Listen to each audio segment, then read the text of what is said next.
Hola y bienvenidos amigos. Hello and welcome friends. Steve here, Street Smart Travel, coming at you from Tulipe, Ecuador. So back up in the north for a few days. A short video today about two things. Thing one, my March budget. So the total amount of money I spent in the month of March traveling through Ecuador. And thing two, a brief update on the national elections that were just held here on Sunday, April 13. The numbers for March, my entire monthly budget for living down here and traveling around the country in the month of March 2025, drum roll please, $152.49 US. $152.49 US for the entire month. Exchange rates were all over the map, but that comes out to a little over $219 Canadian, again, for the entire month of March. And just to outline that a bit, I started off on a farm in Vilcabamba, down south. Then I went up into the mountains in Cañar, in the Andes, for a few weeks. And I had a trip to Cuenca to take care of some stuff as well. And then the final day of March, I spent the entire day on a series of buses going from the mountains up to the jungle. That was also the day I got stranded on the side of the road by the bus because they left without me. I'll put a link to that video in the description in case you haven't seen that one. It's one of the biggest fears of travelers that I've met down here, and one of mine. And I knew it was going to happen at some point. I was not expecting it to happen on that day or in the way that it did. Worked out okay, but if you want to find out more about that, check out that video. I go into quite a bit of detail. To break down the monthly budget numbers on a daily basis, a little under $5 US a day, $4.92 US per day, or a little over $7 Canadian per day, every day for the month of March. Very inexpensive. Managed to have a good time, travel around to a few different parts of the country that covers pretty much food and travel and fun excursions, right? Ridiculous. There's no way I could get close to that if I was still living in Toronto, or Canada for that matter. And it's not like I'm some super genius. If you want to travel and you don't have a lot of money, it's not that hard, really, in this part of the world, let's say.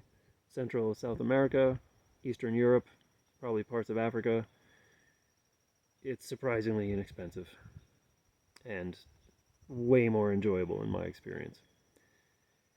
So those are the numbers for the March budget, the entire month of March. A part two of the video, do a little bit of a political update. I don't really follow politics that much, and honestly, it doesn't matter to me who's the president down here. It changes my life exactly 0%. A couple things about elections in Ecuador, the national elections. It's dry. So the election was on Sunday, and from noon on Friday until noon on Monday, you cannot buy, or could not buy, alcohol anywhere in the country. In a restaurant, in a store of any kind, at a bar, nothing. Everything was dry. And I'm guessing they've had issues in the past and just said, yeah, we're just going to eliminate those issues by eliminating alcohol and or access to alcohol anyways, and there you go. If you're between the ages of 18 and 65, you have to vote. Not you get to vote, you must vote. If you choose to not vote, you can face a fine of, and I've seen this two different amounts, 45 or 46 US dollars. And when you consider that the average basic monthly wage down here is $470 a month US, think about that for a minute. $470 US a month. If you're facing a fine of $45 or $46, that's right around 10% of your monthly income.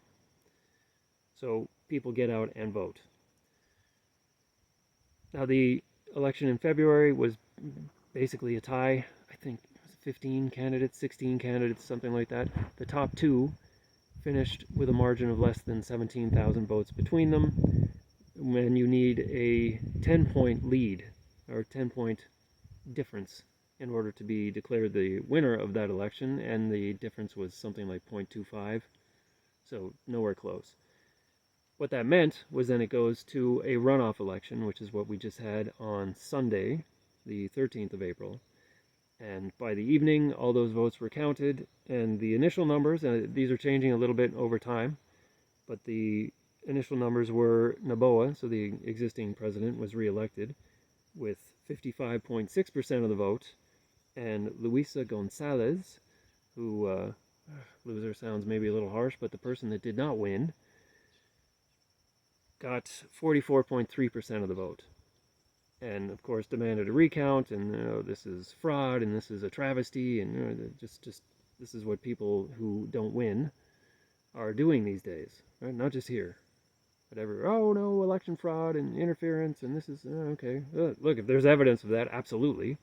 But if people are just saying that because they didn't win, like, it's a different thing. Show some proof, and right, free and fair elections across the board. Let's go with that. As an aside, April 28th, we have an election in Canada. I will be there, and we'll be voting in this election. And I don't know. I don't want to get political, but I don't see my life changing really all that much, regardless of who the president is down here or who the prime minister is up there. Right? I don't think the problems that exist in those countries or any countries around the world really are going to be fixed by an election. Could be wrong, right? And I hope things get better. I really do, like literally everywhere on Earth. But the political situation is very divisive down here and seems to be all over the place. So I don't spend a lot of time on it. Like I said, it doesn't really affect me. People do take it seriously down here, and I respect that they have strong feelings about their elections and that they're taking part in it. But at the end of the day, it's not going to change my life one way or the other. So again, with just a recap of the numbers for the March budget, a little over $152 US and a little over $219 Canadian. That, by the way, included a dental cleaning, which cost $40 US, or about 56 Canadian dollars. That was every bit as good as any cleaning I've ever had in a developed world country, and cost a fraction, about 25% or less of what I paid for the last cleanings that I had in Canada, in an institution or in an office that was every bit as clean and professional as any place I've been anywhere on Earth. Right? 56 bucks for a full dental cleaning. Phenomenal. I made this appointment a couple days ahead of time. The last time I called for a dental cleaning, they asked if I wanted to come in that same day. That has never happened to me in Canada, right? So just an aside, right? Things can happen pretty quickly. Pay cash, done, everything's terrific. Thank you, see you next year, good night. So hopefully you got some value out of that video. If you have any questions, comments, please let me know. Please pass the video along to anybody that you think might enjoy it. That's probably the only political content I'm going to do on this channel until there's another election down here. Not the focus of what I want to be talking about. So again, thank you for stopping by. I appreciate your time. Drop a like and a comment.